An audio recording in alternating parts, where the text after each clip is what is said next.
Hi everyone, I'm making a second video. Why am I making a second video? Well, one of the reasons is because I only have a 10-minute limit on my TikTok videos. That's why I have so many traffic videos, because once it hits 10 minutes, the video ends and then I have to make another video. But yeah, I made a video just maybe a few minutes ago, and I'm making this video because I'm going to talk about something else. And what am I going to talk about? My credit. Oh my God, that's become the new C word for me. It's a bad word. Credit. Yeah, because it was destroyed, and it shouldn't have been destroyed. Um, I obviously had a lot of issues with Citizens Bank, and they had sent me several messages about not making payments or not making payments on time and so on and so forth. So I started, every time I made a payment to my credit card with Citizens Bank, I started to take screenshots. And these payments had reference numbers to show that I did, in fact, make those payments.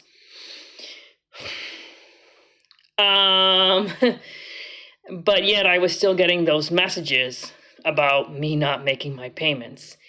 And in January, I saw that my credit score had gone down because of Citizens Bank. And that was very upsetting to me. For me, being someone who is responsible and who always makes their payments on time, and to have my credit score go down was very sad. And I wish that that's the saddest part of the story, but it's not. It just continues to get worse. So I filed a discrimination complaint against Citizens Bank in January of this year, because they were stating that I wasn't making my credit card payments when I was, and I had proof of that. I had the documentation to prove that those payments were being made. And as of right now, there is an active investigation against Citizens Bank. I'm not sure where that will go. Let's see what happens with the Mass Commission Against Discrimination with the complaint against Citizens Bank. But, there is a complaint against them. So anyways, it did not get better with Citizens Bank or with my credit. I continue to make my payments on time, and I continue to receive those letters in the mail and those messages through email and phone calls. I was like, oh my God, stop calling me. I made my payment. I have the proof. Talk about harassment, right? And my credit score continued to go down. And come March, when I was unlawfully evicted and I was in a housing emergency, I went to several banks to get a loan to help me with my housing emergency, and I was not approved because my credit was destroyed, and it shouldn't have been destroyed. And so when I made that post yesterday, I showed all my payments were made. I think I have several months worth of payments that I made to my credit card that shows the payment amount, that shows the reference number. I've kept all those documents. I disputed it with the credit bureau, and I still had my credit destroyed. And my credit is still destroyed today.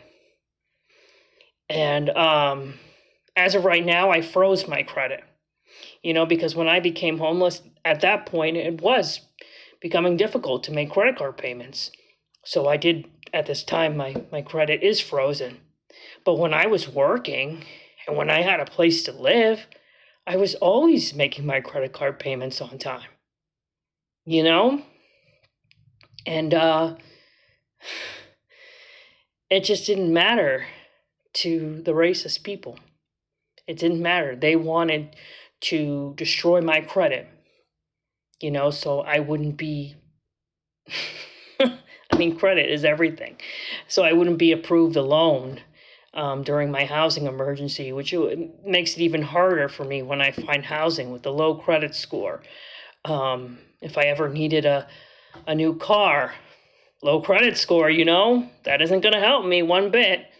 So it's pretty awful that my credit was destroyed like that, especially since I have the proof that I did make my payments on time. That is an issue that I'm going to try to resolve in the future. I want my credit to be fixed. But right now that's not something I can focus on. I have to focus on getting permanent housing and then going back to work full time. And then eventually I do plan on having my credit fixed because it should have never been ruined to begin with.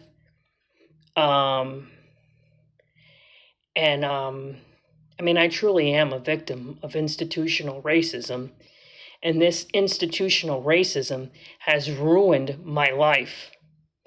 And I'm trying to get out of this horrible situation. And I am going to fight against these injustices. I'm never going to stop. So thank you for listening, and I'll talk to you guys later.